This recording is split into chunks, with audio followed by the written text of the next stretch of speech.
Presta atenção agora no bate-papo com o professor Herbert Monteiro, que tem 25 anos, gente, de experiência no assunto. Vai trazer agora algumas dicas para os estudantes que vão fazer a prova. Muito boa tarde para o senhor, professor. Boa tarde, Marta. Boa tarde, pessoal que está em casa. Muito bem, a gente já viu algumas orientações, mas o senhor estava me passando aqui em off algumas outras, né? Estamos discutindo algumas coisas. Vamos ver o que é importante os estudantes saberem nesse momento, antes de fazer o Enem. É importante saber agora, nesses momentos que antecedem o Enem, que ele vai encarar uma prova de redação.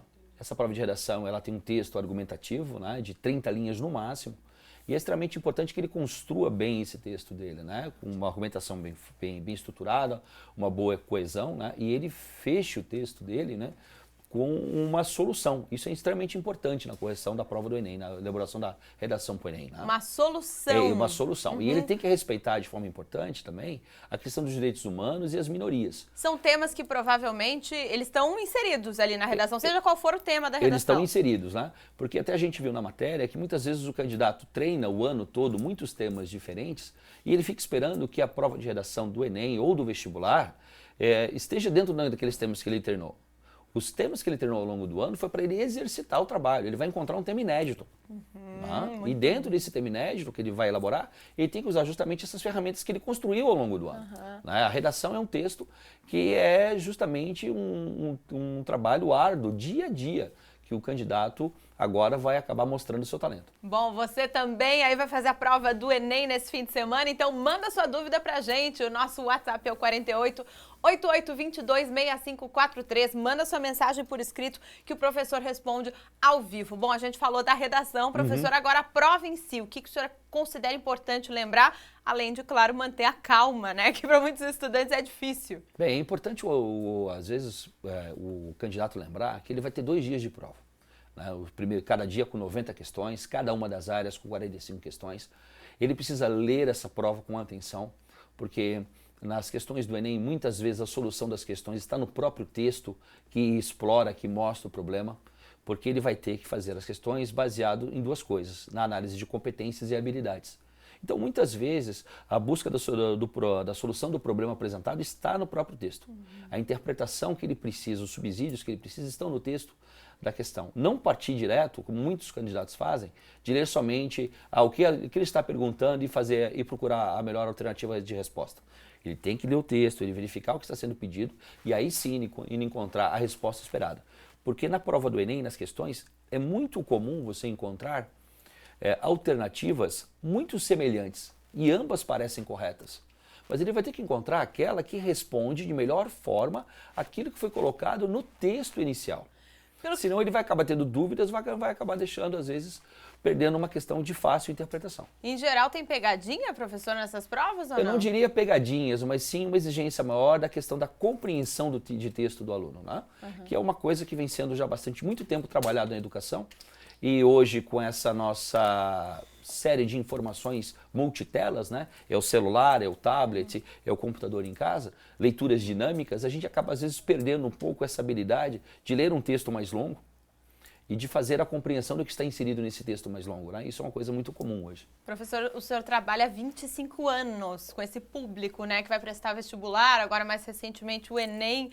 O senhor acredita que mudou muito, tanto o perfil dos estudantes quanto da prova? Sim, mudou bastante. A prova mudou consideravelmente, né? Os vestibulares, né, mudaram bastante ao longo do tempo. Os vestibulares antes eram provas extremamente estanques, elas não se falavam, elas não tinham preocupação com a interdisciplinaridade, com a transdisciplinaridade, e hoje não, hoje você tem tudo isso, né? O próprio Enem mudou muito, de quando surgiu em 98, com um objetivo, de ser o Exame Nacional de Ensino Médio. Depois ele sofreu uma mudança, passou a ser utilizado como uma forma de ingresso em várias instituições federais em proporções diferentes.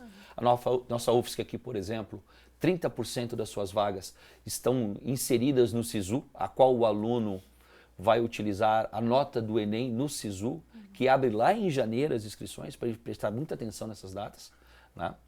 E ela veio mudando de uma prova, às vezes, mais ampla, e nos últimos 2 a 3 anos se mostrando uma prova muito conteudista, né? Exigindo conteúdos muitas vezes fechados. Eu posso falar pela biologia, que é a minha matéria, né?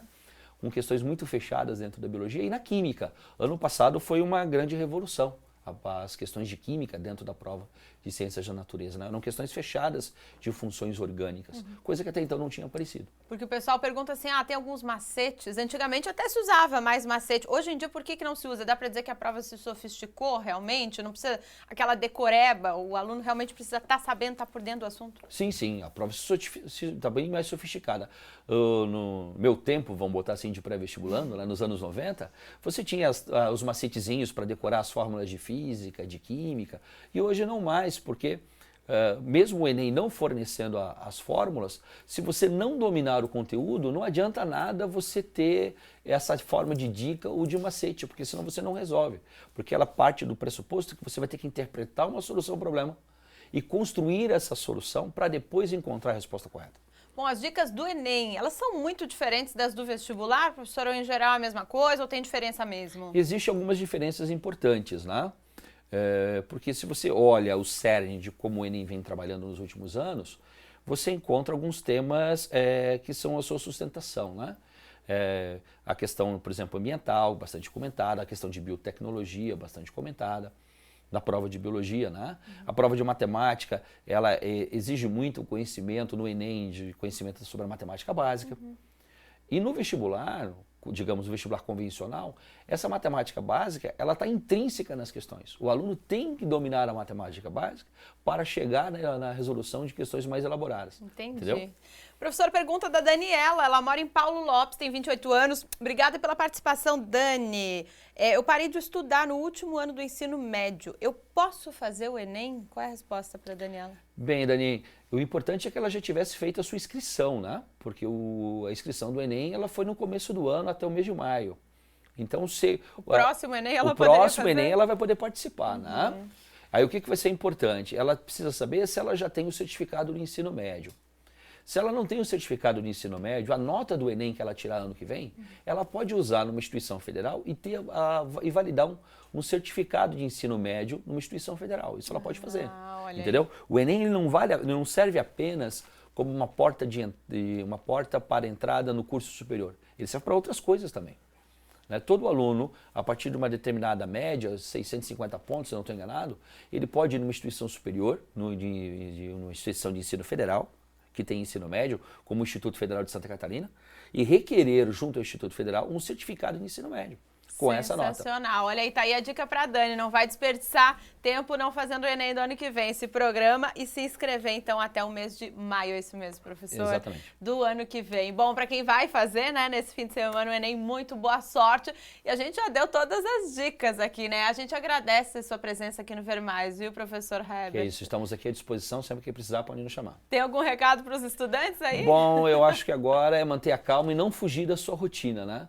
Manter a sua rotina de estudo, a sua rotina de trabalho, até o dia da prova, até o sábado e até o domingo. Manter a rotina. Qualquer distúrbio agora nessa rotina acaba muito mais atrapalhando do que ajudando. Essa dica vale inclusive para o Gilson, que mandou a pergunta pra gente, qual é a roupa que eu devo ir? A mais confortável, não vai inventar moda não, viu? Que nem o repórter Luiz Salviato falou na matéria, não é isso? É isso aí. Obrigada, professora, até a próxima. Obrigado.